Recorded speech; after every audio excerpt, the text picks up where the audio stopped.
Nous vous retrouvons sur le plateau de Salut l'éternel, accompagné de nos chroniqueuses, Clémence Pario, Rebecca Dubois, et bien sûr celle qu'on ne présente plus, Laurence Garnier. Pour cette deuxième partie d'émission, nous accueillons notre invité, Monsieur Patrick Martin.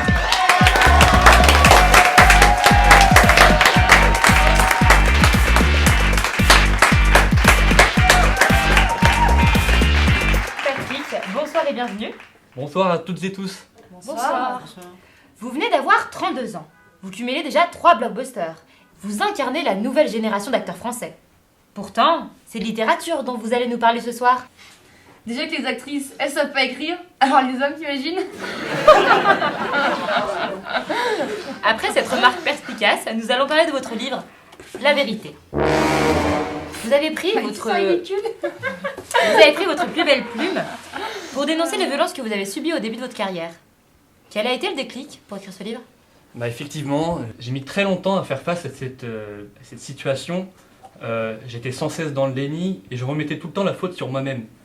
Aujourd'hui, j'ai décidé d'accepter ce qui s'est passé et j'ai envie d'aller de l'avant. J'ai envie de prendre parole pour tous les hommes qui ont été agressés.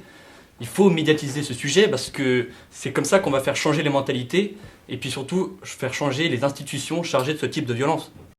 À quelle institution faites-vous allusion exactement? Je les nomme clairement dans mon livre. Je pense notamment aux services de police quand on fait une déposition, aux instances judiciaires ou bien même aux institutions politiques qui ne prennent pas vraiment en charge ces questions qui restent globalement en marge des problèmes de la société. Attendez. On n'est pas non plus dans les années 60 et je trouve que vous y allez un peu fort. Aujourd'hui, on a des professionnels qui sont formés et qualifiés pour gérer ce type de situation. Je suis d'accord, maintenant tout va beaucoup plus vite et les responsables sont souvent sanctionnés. Je connais un homme, il s'est fait voler son sac et moins d'une semaine après, la police elle avait retrouvé la voleuse. On peut quand même pas comparer un vol de sac à une agression sexuelle quand même. Ne commencez pas à nous faire dire ce que l'on n'a pas dit. Je tiens juste à mettre un point d'honneur sur la justice de ce pays qui fait un travail formidable. Formidable, je ne pense pas, Madame Dudan. Je ne pense pas. Et au vu du nombre de violeuses qui restent encore en liberté, c'est inadmissible d'entendre ça sur ce plateau. Patrick, j'ai lu votre livre et il représente très bien la situation des hommes dans notre société. Et j'ai une question pour vous. Est-ce que vous comptez continuer d'écrire ? Pas tout de suite pour sûr. Je préfère retourner au cinéma, c'est quand même ma passion. Mais j'aimerais organiser des manifestations pour l'égalité des salaires des hommes.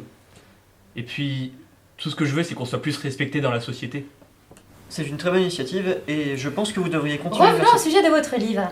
Vous accusez Marion Garcia d'attouchement. Est-ce que vous pouvez nous en dire plus ? En vrai, ça va, un attouchement c'est pas la mort. Imagine, si on devait passer au tribunal, à chaque fois qu'on touchait quelqu'un, il y aurait plus personne dans la rue. Les Diablesses, c'était mon tout premier film. J'avais 15 ans à l'époque. Et tout le monde est d'accord sur le tournage pour dire que ma relation avec Madame Garcia était très particulière. Bien sûr, j'étais naïf, et puis ça arrivait si vite. Ce qui est dommage, c'est que le film est bon en soi. Garcia est une réalisatrice de génie qui traite ses sujets avec brio. C'est vrai ce que dit Clémence. Et puis surtout, elle a propulsé votre carrière. Marion Garcia dit souvent que sans elle, vous n'auriez jamais percé.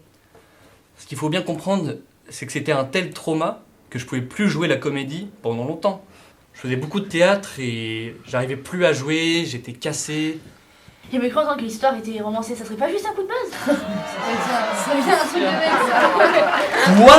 Non mais je peux pas vous laisser dire ça. Oh là là, ça va, Patrick. C'est quoi? Allez, pour me faire pardonner, petit bisou. Allez, un petit bisou. Allez, Le bisou, le bisou, le bisou, le bisou, le bisou. Mais non mais attendez, mais qu'est-ce qui vous prend là? Wow! C'est n'importe quoi. ça va, oh là là, on peut plus rien faire ici, hein. Bon allez, on se retrouve après une courte page de pub. Restez avec nous sur W12. Avec le nouveau nettoyant Fibrise, vous pouvez nettoyer votre sol, mais aussi votre gazinière et même votre voiture. C'est votre femme qui vous remerciera. La nouvelle formule Fibrise 5 en 1, parfaite pour tous les papas.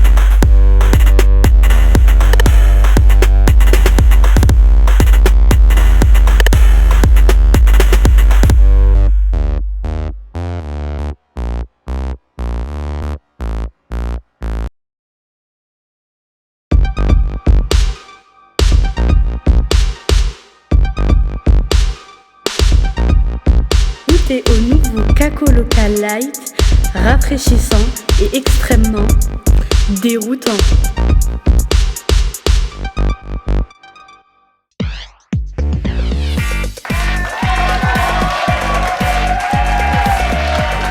Après cette courte page de pub, malheureusement notre invité a dû partir rapidement. Vous y êtes allé un peu fort, Laurence.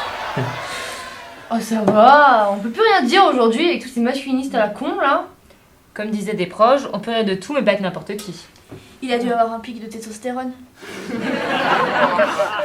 On peut rien leur dire quand ils sont comme ça. Non, Laurence, vous y êtes allé un peu trop fort. Pour Et j'insiste. finir, place à notre magnifique présentateur météo, Lorenzo.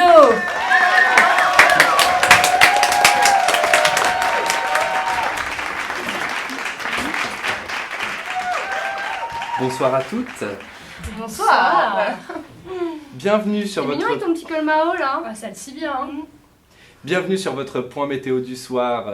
Bonne nouvelle pour Retourne-toi demain. qu'on batte un peu ton petit cul, là, fais pas le timide. Allez. S'il te plaît. Tu déboutades un peu cette chemise là. Bonne nouvelle pour demain, du soleil sur la plus grande majorité du pays, notamment avec des températures qui vont augmenter jusqu'à 23 degrés à Nice, sachant que les minimales seront de 13 degrés à Brest. Attention notamment dans le nord de la France au vent qui soufflera jusqu'à 80 km/h. Demain, nous fêterons les Luciens Allez, et viens je voir, vous maman, souhaite mon petit. une bonne fin de soirée avec votre téléfilm Commissaire Marjorie.